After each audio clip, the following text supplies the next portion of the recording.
याद रखो, ध्यान जहां जाता है जीवन वैसा ही बन जाता है। अगर ध्यान फूल पर है तो तुम्हारे भीतर खुशबू आएगी।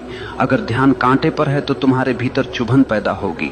अगर ध्यान रोशनी पर है तो भीतर उजाला होगा। अगर ध्यान अंधकार पर है तो भीतर अंधेरा भर जाएगा।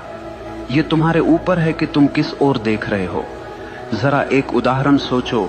दो आदमी बाजार से गुजर रहे हैं। एक की नजर सड़क पर गिरे कूड़े पर है। वो कहता है, देखो कैसी गंदी सड़क है, कितना बदबूदार शहर है। दूसरे की नजर सड़क के किनारे खिले फूल पर है। वो कहता है, वाह कितनी सुंदर खुशबू है, कितनी प्यारी धूप है। दोनों एक ही जगह से गुजरे, लेकिन दोनों की जिंदगी का अनुभव बिल्कुल अलग रहा। फर्क किसमें था? सिर्फ ध्यान में। जीवन में भी यही होता है। तुम्हारे चारों तरफ अच्छाई भी है, बुराई भी है, रोशनी भी है, अंधेरा भी है, प्यार भी है, नफरत भी है, लेकिन तुम्हारा ध्यान किस पर है यही तय करेगा कि तुम्हारी जिंदगी कैसी होगी।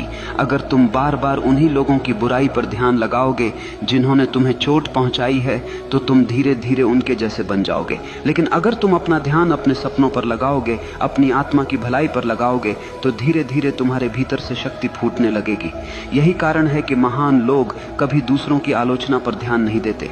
वे जानते हैं कि उनका ध्यान सबसे कीमती है, और जो चीज सबसे कीमती होती है उसे बेवजह बर्बाद नहीं किया जाता। अब सोचो, अगर तुम्हारे पास एक हीरा हो तो क्या तुम उसे किसी गटर में फेंक दोगे? नहीं ना। तो फिर अपना ध्यान जो हीरे से भी कीमती है, क्यों तुम दूसरों की गंदगी में फेंक देते?